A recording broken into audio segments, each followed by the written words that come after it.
When it comes to EVE Online, every player wants to know the most effective tactic available. You want to know the meta. The meta controls everything. It determines what will and will not happen. Knowing the meta will alter your views, make you question your reality.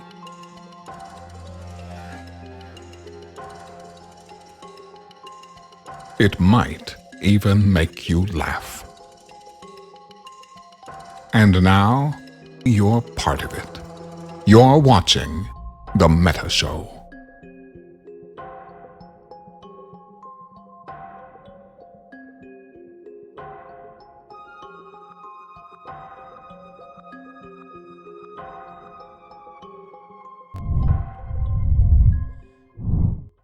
Hello everybody and welcome to The Meta Show. It is the 10th of November.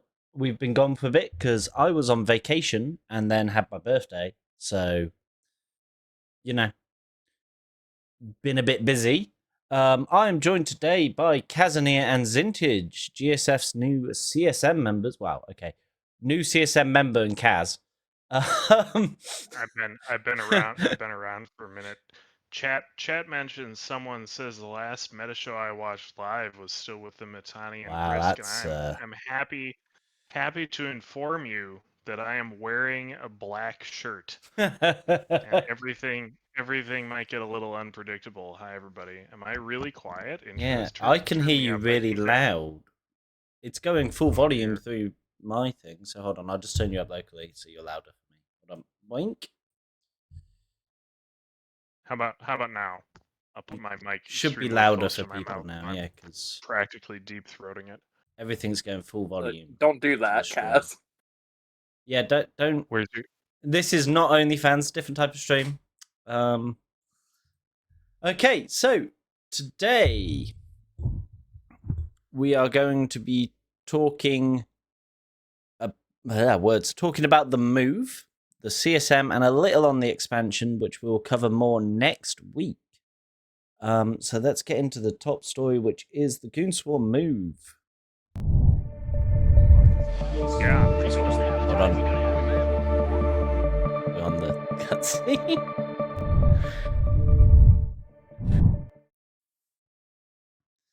Okay, so after, as Kaz just said, 9 years in Dav, Goonswarm has moved out. So, Kaz, Zintage, how do you think it's been going so far? Honestly, I'm disappointed in our enemies. Letting us get out that easily. It's a black shirt show, so we might get into this later. I don't know how prepped the host is, but the monthly economic report came out this week. Great. And we did just a little bit of math so far. My person that I make do math for me is not here, but I used to be all right at it. And it looked to me like the total amount we lost was about 3.3 trillion ISK within the month of October. Of course, the move was announced on October 5th, so almost exactly 4 weeks of moving on the MER. And my big two numbers that I was paying attention to is 3.3 trillion on losses and about 440 trillion-ish on net imports to Tenerifis, where the new capital is. We moved to UALX. It's a system with some history, as a matter of fact. Some videos were spawned, some Titan fights were had there once upon a bygone year. And so that number means to me that our total losses were about 3/4 of a percentage point of our total moved. So the 0.75%, which, if you know EVE mechanics, you know that within a system you can use asset safety, and it costs you half of a percentage point. It costs you 0.5%.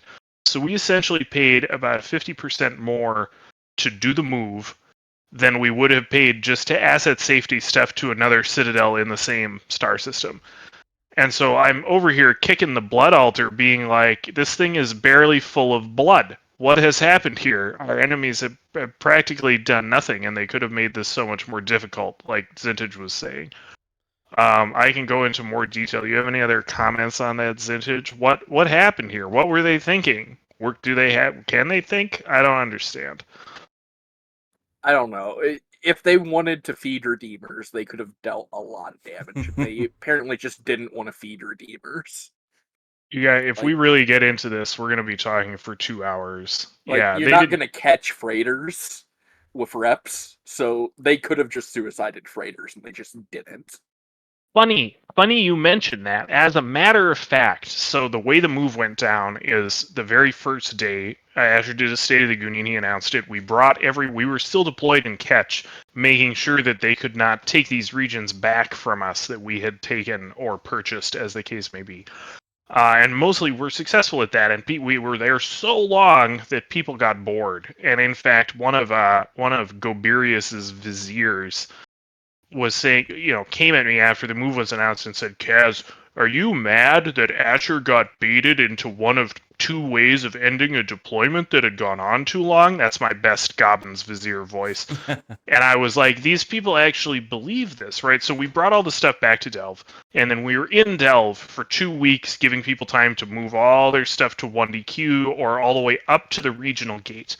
But during that time, as soon as the move was announced, we, meaning the Alliance, and the Alliance's sort of big organizations, took 1,000 freighters, which had been built for this purpose, and took them across the regional gate immediately before everybody else moved. And that was the majority of our logistics division, the production procurement division, a bunch of other stuff. All went immediately, and there were I think 4 big ops, and only the last one of which really was the most painful because we didn't have enough Titans, and it was a keep star chain, and keep stars are just awful. But so the second op was the one where we crossed the regional, and on that operation, we of course had a cover fleet, and they did in fact try to sacrifice. They fed to kill something, right? And what they fed... that was Clavo with his interceptors. Bingo. They fed an interceptor fleet, and they got 1 freighter to 5% hull before the freighter caught reps and lived. And I sat there thinking to myself, if these guys learn something from this, and the thing they could learn is, and it was Kunmi's main, he was very much a target, but he lived. And I thought to myself, if these people learn from this that they can feed ships for an objective, that's very dangerous because they've never figured that out before. They don't know how to sacrifice things onto a kill board in order to get a win or to kill something much bigger than them. This has been a part of our lives since the term ninking was coined, when people were dropping dreads on jump freighters on hostile passes. But it was just, I was amazed that they didn't say, hey, maybe we could bring Tech 1 cruisers and deal a little more damage than an interceptor. And it never happened. The whole time, I mean, this, like I was saying, this is the first weekend of the move, and in the whole intervening time, they still apparently haven't figured it out. Except, I guess, finally, last weekend they killed a Fortizar of ours in Ermelin, which we had been using to get asset safety, except we weren't actually doing that very much because we've been busy doing everything else. And they finally fed some type of fleet into the meat grinder and killed the fort. I was personally quite surprised that on the first move up we did on the Saturday before, a few Saturdays ago, the first regional move up, that they didn't try anything then. That's 3 weeks ago now. Because they could have easily piled even dreads onto that gate and caught so much shit that it would have paid off those dreads 1,000-fold. Because those freighters would have been full of so much stuff. Yeah, exactly and there were right. Capitals and Titans, and you could have just nuked it all. But they didn't, because it would have been a mark on their kill board as well. Evidently. And they talked themselves out of it hardcore, because of course they had some of their members clocked that this was wrong, that they could have been doing more and would complain. And so I was watching a couple of their channels, and you have a guy saying like, well, what is your plan? What are we supposed to do? Oh, they have the systems jammed. Oh, they have keep stars. Excuse. Oh, we can't do anything. The I mean, systems weren't jammed half the time. All they had to do was wait until we didn't have the jammers up, jump some dreads to the gate, and then safe log on the gate. Yeah. And then you could just logged in and blapped stuff.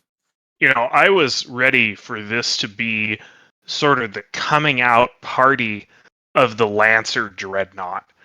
I've always thought Lancer Dreads, of course, are not getting used very much if you pay attention to the EVE metagame, and I've sort of been defensive about this, not because I had anything to do with them, but because I feel like they're a Tech 2 Dreadnought. The thing they belong in is a super capital brawl. That's what they're intended to change the face of. But this was just such an opportunity, completely squandered. And so I feel like the Whelp Gods just let us off the hook because their appointed agents were not ready to worship. They were not ready to do what was necessary. They didn't bring any smoke. They didn't even try a Black Ops fleet. Of course, Black Ops can go through the jammer. They can covert Sino. The range of a Sino-Serial inhibitor, it first doesn't work on Black Ops. It's very small regardless. It's just... They could also do a lot of damage, and they could have bought polarized bombers as well. And just nuked everything. It's crazy. They didn't even try and take out jammers.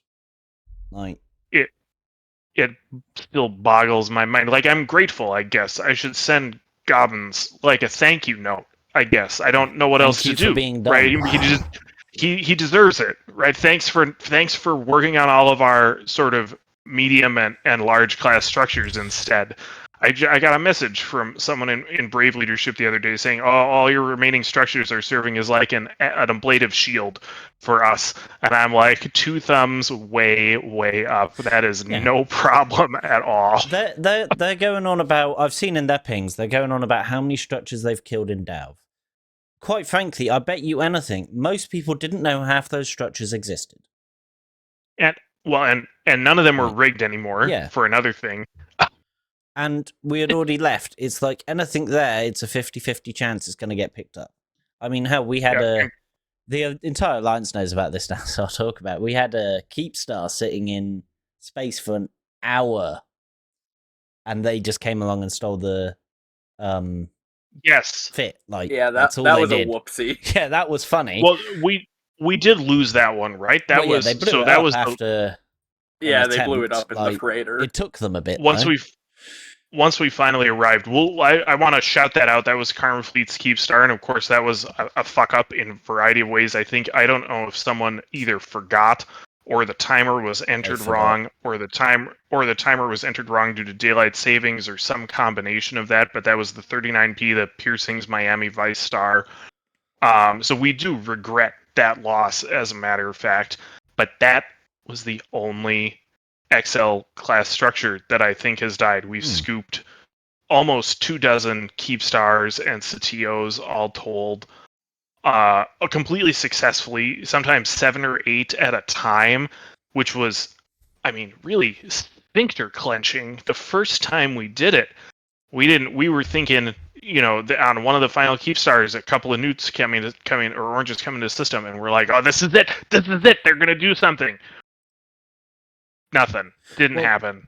An hour before that Keepstar incident, I was talking to Sniper Eagle about some stuff, and he actually turned around to me and said, I'm struggling to find places to put some of our keeps because we have them in all the places we need. So I turned around to him when that freighter got blown up and went, well, there's one less Keepstar you got to worry about placing somewhere, isn't there? Yeah. Well, chat I'm just waiting for the oh shit star. But I have the perfect name lined up for it. What do you guys feel future plans? What do you guys feel the positives and negatives from this move are or gonna be? Because there's got to be some positives and some negatives, surely. Well, there's positives. I know that. Are there negatives? Vintage, why don't you talk about what you want to do? Negatives.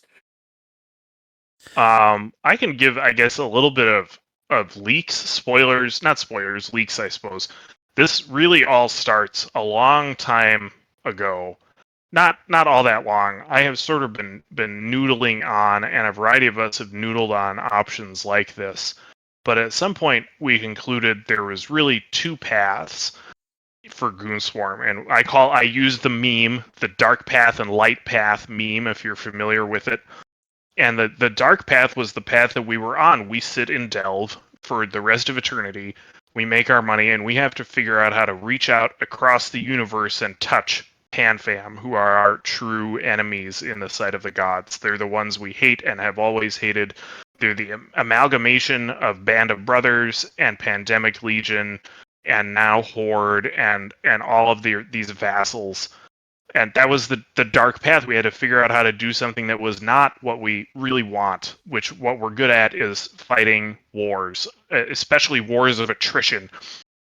And we felt like it wasn't working in a variety of ways. So we either had to figure out some new way to play or move. And that I called that the light path. The light path is we do move, we get closer to PanFam so that hopefully from here we can wage the war we're actually interested in someday. Now, how that's going to look, no spoilers on that. But so the real conversations started now almost 8 months ago, long before the Equinox expansion that has caused so much combination of drama and bad blood and arguing and nullsec dissatisfaction and so on and so forth, where we realized we were really at capacity. And I said, we cannot make any more money without raising taxes, which we don't want to do anymore. We already have high taxes. And that conversation was the sort of genesis of thinking about this in a serious way and what it would take. So it's been in the works just the longest time. And I mean, we could talk more about this, but some of the stuff we've been doing the past 9 years has really paid off. We'll come back to this when we get to the MER, but you can see the sort of pieces just came together in the greatest possible way. So I think that's the biggest advantage. And Asher talked about this right in the announcement speech. He said, "I want us to be at the front of the Imperium, not with our allies all around us, not with us at the back or in the center. I want us to be up front tanking what he calls the bow shock of Sov warfare." And I couldn't agree more with that. I just think that's awesome. In a way, you can see this as the sort of ending of the long-held floodplains doctrine, where we would deliberately use regions that way. And now there are no such regions in the way. They can come right up to our doorstep if they try, if they really want to, bring it on. I mean, they can even bridge into certain parts of our space from some of their pet space as well, which is quite interesting. Right? Yeah. Exactly right. Zintage, tell us about NPC space. So previously we had NPC Delve right smack in the middle of our shit, which, as you all know, is one of the most powerful forms of projection in the game. Anyone, for almost 10 years now, I think I went and checked it out, and it was in like Phoebe or Cryos or something. Anyone is able to put a jump clone into an NPC station. You don't need standings anymore, and once a day you can instantly transport your pod from anywhere in the universe to that station if you've set up the jump clone there. So just absurdly powerful projection right on our doorstep. What does it look like now? We're somewhat farther from NPC space, but are we really?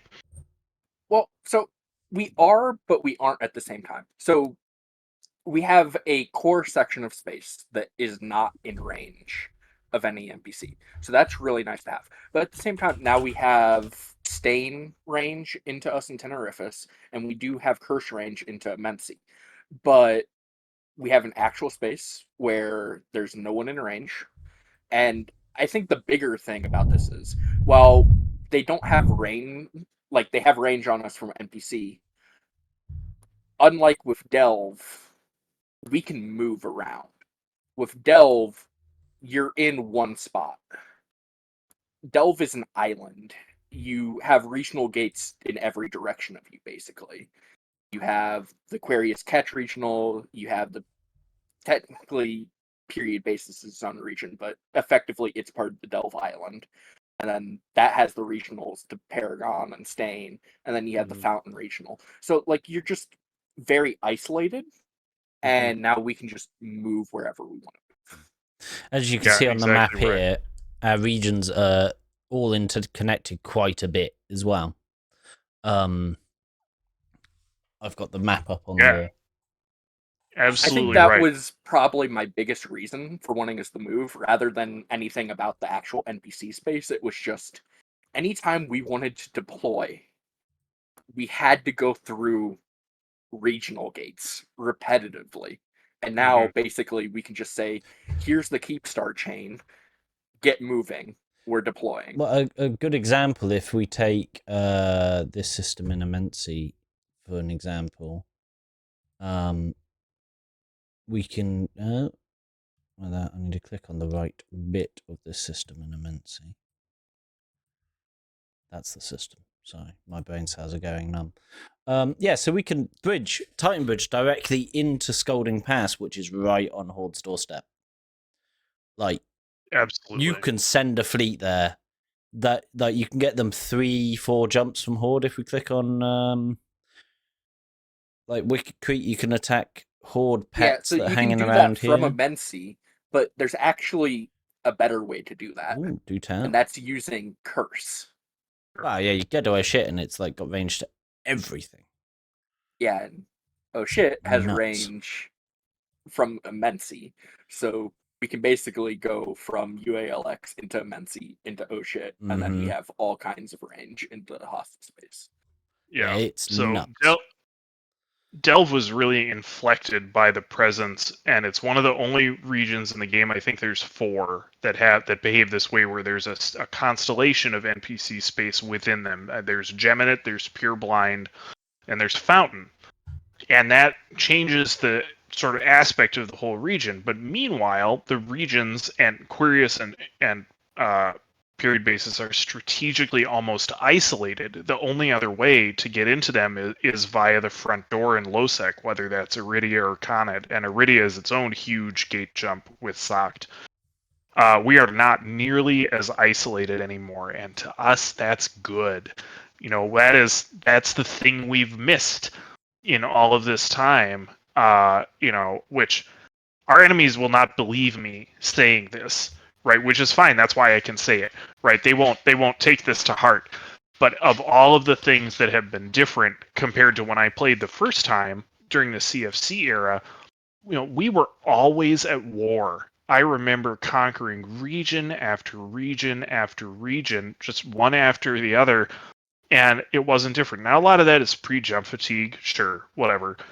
But the comparison of being isolated in Delve Quirius period basis like we were to what we are seeing evolve now is just so dramatic. I could not be more excited. Yeah, I mean, Delve was really important when Goons first moved to Delve. Like, Goons were kind of barely hanging on at that point.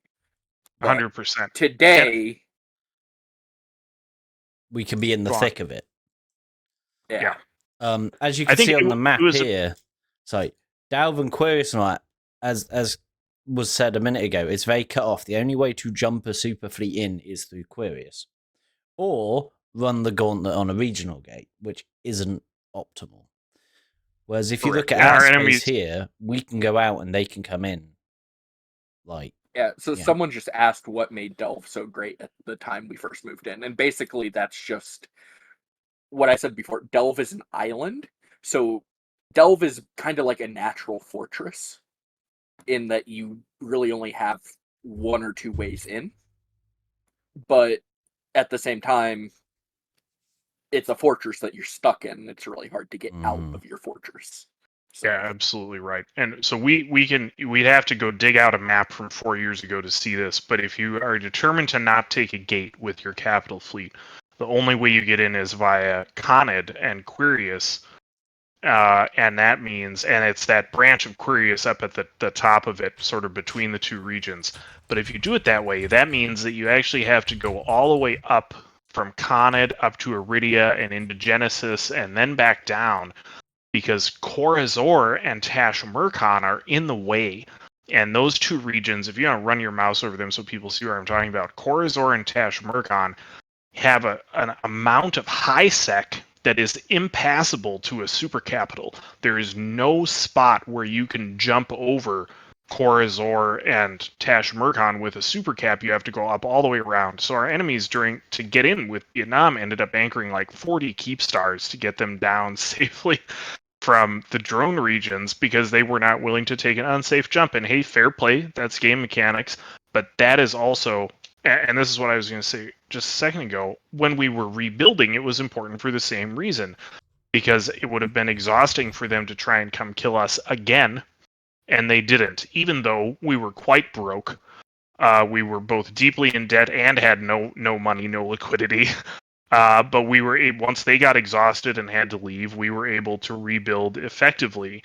And it would have been dicey had we not had that opportunity. So really, Delve cocooned us and kept us warm and happy, in spite of the NPC space smack in the middle of it, which no one ever used as effectively as they could have. You know, those guys, they take their one opportunity once every 6 months, and they would use NPC Delve and put together a big Dread Bomb or a big Blops Bomb, as a matter of fact. And this happened to us, right? Beehive got its shit rocked just a few months ago. I think it was in May or June or whatever it was. Yeah, PDE while I was on vacation.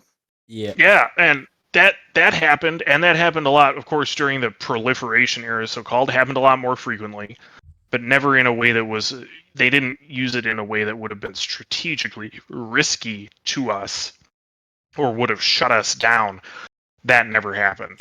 So to the question in chat about what was it about Delve? Was it Moongu, or was it the thing we're trying to get away from? I think it's the latter, right? It's we want to get away from that now. There were a lot of regions that had Moongu. The second most productive region during the Rorqual era was actually Esoteria, which is not quite as isolated, but Test used it in a similar way to produce. But any region could have been made to do that, so to speak. Correct me if I'm wrong, Kaz, but isn't Catch alone better on Moongu than Courier's Fury Basis and Delve put together these days? It's got a lot of names as well. It does, and it although it just so happens that the richest area of Catch is the part we don't own. I know you're fond of saying Catch is really 3 regions in a trench coat, and we don't own Northern Catch, which is mostly part of Providence, and that turns out to have the majority of the good moons. So whatever. But yeah, both Catch and Immensia are just bananas on Moongu. The last 72 hours I've had 4 or 5 different spreadsheets open trying to do moon distribution, and I feel like a kid again, because that's what I did in the CFC constantly. We take a new region, okay, who's getting the moons? We take another region, okay, who's getting the moons? Redistribute them within the CFC. Do it's called a spoils of war process. So I've just the last couple days I felt like a kid in a candy shop again, and we're giving away just a phenomenal amount of moons to our member corps in a way that we didn't after the war in Delve, because there just weren't that many to give away, and so we nationalized a bunch, and the member corps basically got trash, and no one was happy, which sometimes that's the way it goes.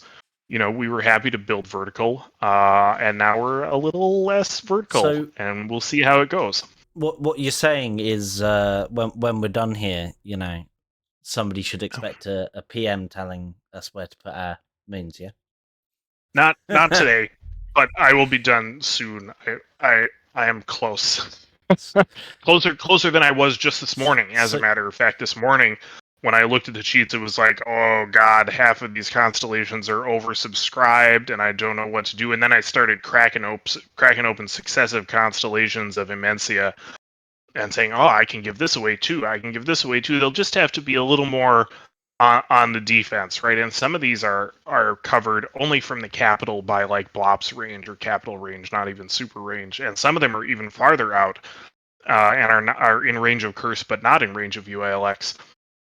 So there's going to be more and more danger, but we will be much, much richer. So before we move on to the next topic, because we have 25 minutes left, I actually went and found the Trail of Tears image that shows the route from the north to Delve. To actually jump supers in. So as Kaz was explaining earlier, to get into Delve without using a regional gate, you have to jump, as this shows you, all the way through those LOSEC spaces and through Quirius to get into Delve. F2OY... This is a much older image. Yeah, this is the original Trail of Tears. Yeah. It does show you that. Yeah. But no, the Pappy chain. It went all the way through Pravi. I'd actually like to thank them for that Keepstar chain. when the siege of 1DQ started, that's how I got to 1DQ. I took the Pappy Keepstar chain in a single day, moved all my caps in, and funny enough, only 2 directors knew that me and my friend Binary were moving. So every single alarm bell went off when like 30 Horde capitals jumped directly to the 1DQ Keepstar and docked. Yeah, very, very exciting. Horde and all that came down this way because they had to come from the northeast. So they exactly right. But then, yeah, they couldn't. They had to go back up around. You have to go back up around into Domain, and then Kador and Genesis, and then Iridia, and then Conid. It was ridiculous. But yeah, they had a whole safe Keepstar chain. It was easy to join Pandemic Horde Inc. and just make use of it. Oh, whoops. I don't think a single friendly capital was caught doing that, and I know you're not the first person to tell me that story, Zintage, about themselves. Dawn almost got me killed. Oh, well, Dawn called me out in a public channel, going, "What are you doing, Zintage?" And I'm just like, "Shut up." So, moving on to our next topic, we're going to touch on this briefly before we go on to CSM stuff. So, the patch notes for the next expansion were released recently, and several ships got basically hit with the nerf hammer. Nerf bat, nerf bat. Yeah, quite heavily. Is this where I get the complaint about them not nerfing the F&I? Yeah, this is your bit basically. So, and we got some new ships. So first of all, just talk about the new ships. How do you think they will be used? Because they do, I foresee some uses for them, mainly to be a pain in Logi's ass, I think. But how do you foresee them being used? I don't foresee them being a big, thing you're going to see on every fleet kind of thing. Like, I don't think you're going to really see them how you think where they're dealing with Logi. What I think you're going to see is you're going to see them, you're going to see 1 or 2 with every single Blops drop now, just because how powerful they are. The battle cruiser, if you have the right skills, effectively does half the damage of a dread on its own. Is that with its gun or projectiles? You can use heavy assault missiles. Jesus. That's just the breacher pod doing half the damage. And then you add on heavy assault missiles or something, and that's going to be... let's bring that up on the... We've got it. They have, They have 3 or 4 weapon systems. I didn't track if they have drones or not. They have that... They have a large drone bay, too, for their size, but kind of a joke. So, effectively, these things are going to be putting out, 1,300 DPS with its weapon systems, and then you have the 1,000 DPS from the breacher pod. Yes, which goes through resists. Which goes through resist. So it's actually... Yeah, so I'm not too worried about that because, as you know, basically all Rorquals run a Ansil shield booster. So they should be able to... So as long as you panic and you hit that rep, you will survive.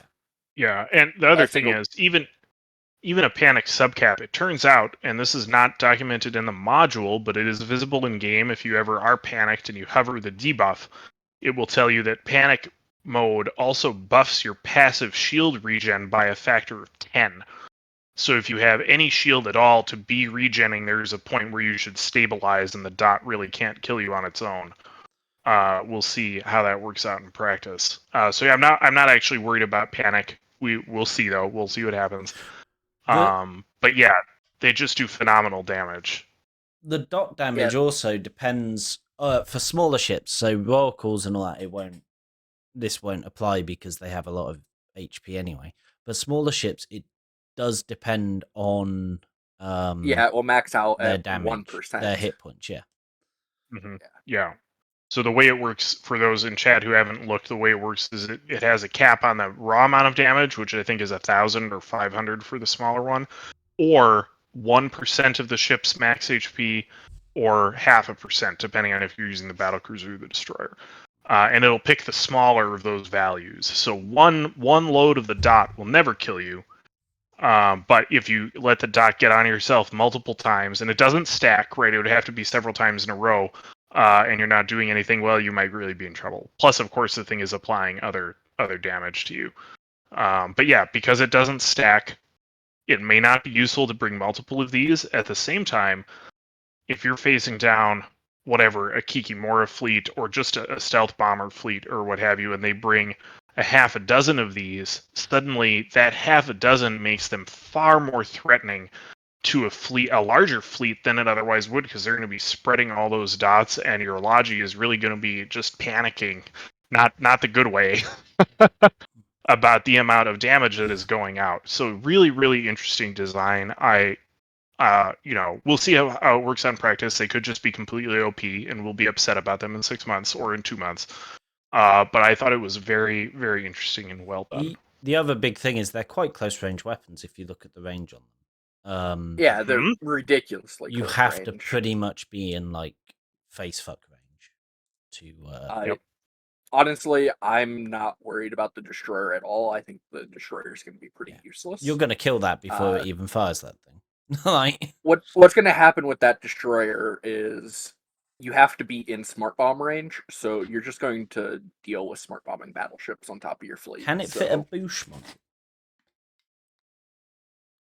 I assume it can. Like, can do the all battle usual... cruiser can. The battle cruiser can. So now you can have booshing blop scans. I mean, you already had like all Black Ops battleships have but MJD, but it adds a slight different technique to it, I suppose. Can the destroyer fit a jump field generator or not? No, right? No, it's not it T2. Still is only T2s. Okay, yeah, but they can fit the standard. So the battlecruiser in particular can fit the standard battlecruiser level boosts, which is interesting. That's a new addition to a Blops gang, if I don't mistake it. Well, it used to be restricted to T3s. I think you're going to see these used in mass. Is you might see a squad of like 50 of them at a dread fight, because you could just go through and start spreading these one shot against every dread. That's going to be big, but even then, it's so niche when you're going to use it. I'm not sure it's going to see a big uptake like that. And they're likely, especially at first, and maybe for a while, to be relatively expensive, because the acquisition path is only through Zarzak. So again, I'll catch chat up if you haven't checked in. These are acquired through Zarzak. They're the Deathless faction, which is a new faction. Doesn't have the full array of normal pirate ships. It does happen to be one of the missing racial combos, in that these are Minmatar and Kaldari. They're shield tank. They look like a merger of a couple of, really 3 or 4 different Kaldarian Minmatar ships, which is kind of cool. But you get them through Zarzak, and the way to acquire them is a combination of exploration drops, which are a new thing called Atavum, and these some kind of infomorph, which is basically a stylized repackaging of a clone, and those are acquired through these mercenary dens, which anchor against skyhooks and nullsec. They're a new sort of raiding combination element that goes on a nullsec skyhook. So that is also interesting, and I think will keep the price high at first, just because people won't know what the hell to do. We'll see how that goes. Yeah, I think we'll see them being used more by people that want to show off using their standard weaponry rather than the breacher pods. Personally, I reckon you'd probably see some fit with projectiles or missiles, but not so much being used with the breacher pod. I have to disagree. I think the breacher pod is going to be really powerful. I think you're going to see it a lot against like marauders and stuff. I think they're going to be really disgusting in ESSs as well. But they, with their damage bonuses, they effectively have 12 turret slots, so they're definitely no joke for the battlecruiser. Funny you mentioned marauders. They got hit with the nerf back. Segue. Quite heavily. I've seen a lot of good reviews of this nerf bat. As a matter of fact, what do we think about that? I've seen a lot of people that crab in Pochvin tears, but that's all I've really seen. I think it's good. I've seen tears, but I've also seen a lot of happiness about it. Honestly, a lot of the changes that are coming through for balance here are things that I wanted anyway. So I'm really happy about them. It's like I didn't even have to do any of the work. The CSM But- is effective. Look at that. All you had to do was get elected, and boom, metagame changes. No, they're just like, we're gonna have to deal Congratulations. with him nagging. Let's not. Let's just change it before he gets it. Yeah, I mean, I tend to agree, right? In particular, Marauders, but also the rest of the ships that ate a slighter nerf. Several of the Navy battle cruisers were, and the Absolution got buffed, I think it was, but several of these were just. Yeah, the problem is if you want the Absolution to be good, you need to fix armor in the first place. So Merm Navy issue got a buff. Mm-hmm. Harbinger got a buff.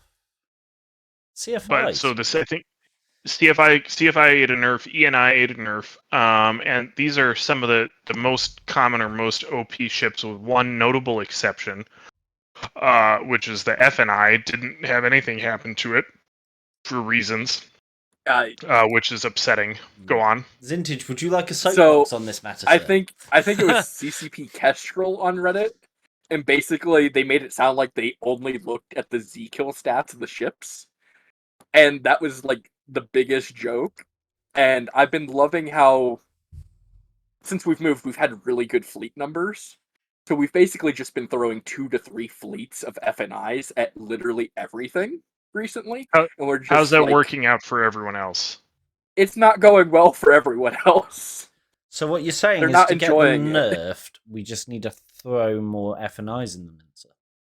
Yeah, now that we're doing it, and now that we're closer, the nerf can't be far away. But yeah, that stood out. The FNI is by far one of the most effective ships used in nullsec combat. And of course, nullsec's not the whole game, but it's an important part of the game. And so I'm sort of surprised to see them say they didn't have the stats on this.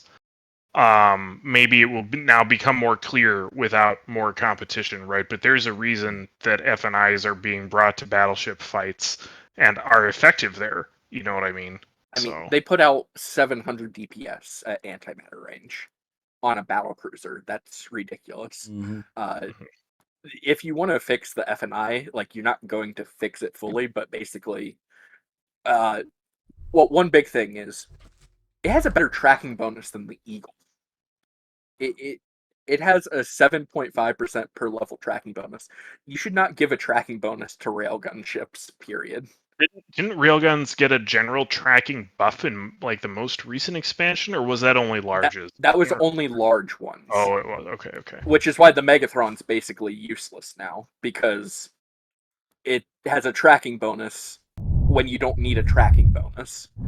But basically, the tracking is so good on the FNI that you can basically just call free fire on a Kikimora fleet, and you'll hit. You don't need the webs, you don't need the paints. It just tracks so well. Didn't we have one of those just this week, as a matter of fact? Was it Kikimoras that they brought? We had 2 of them. It's been 2 Rourke saves where we've just called free fire. I wasn't on those. I was on the anchoring Asbel save. Maybe that might not have been Kikimoras. Oh, okay. Yeah, that was Kikimoras. So let's make that 3 times. Yes. So they have ridiculous tracking, and they have no fitting problems at all. You can fit everything you want. So unlike basically every other doctrine in the game, you don't need any fitting mods. If you want to fix the FNI, basically you need to either reduce or remove / change that tracking bonus, because it's just oppressive to any smaller doctrine. It just should not be there. And then you need to give it a power grid hit. And giving it that power grid hit will either require you to fit a reactor control unit or a power diagnostic. And that will remove that 3rd mag stab, which will put you back down to about 600-ish DPS, between 500 still really good, and 600. So it's still really good, but it'd be a lot better for the balance of the ship. Sure, yeah. So yeah, that's interesting. But yeah, the rest of the nerfs seem honestly relatively targeted and well thought out. I'm glad that they didn't take the Hammer to Marauders harder, and that they did it in this very specific way, which is to say, this is going to have the plate bonus, the extender bonus removed, that really gives them too much of a buffer to have any sort of balance to them. They still retain a ton of their power via Bastion.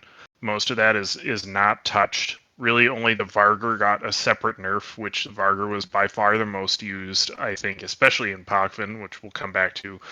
But I appreciated them thinking about it to the degree they apparently did.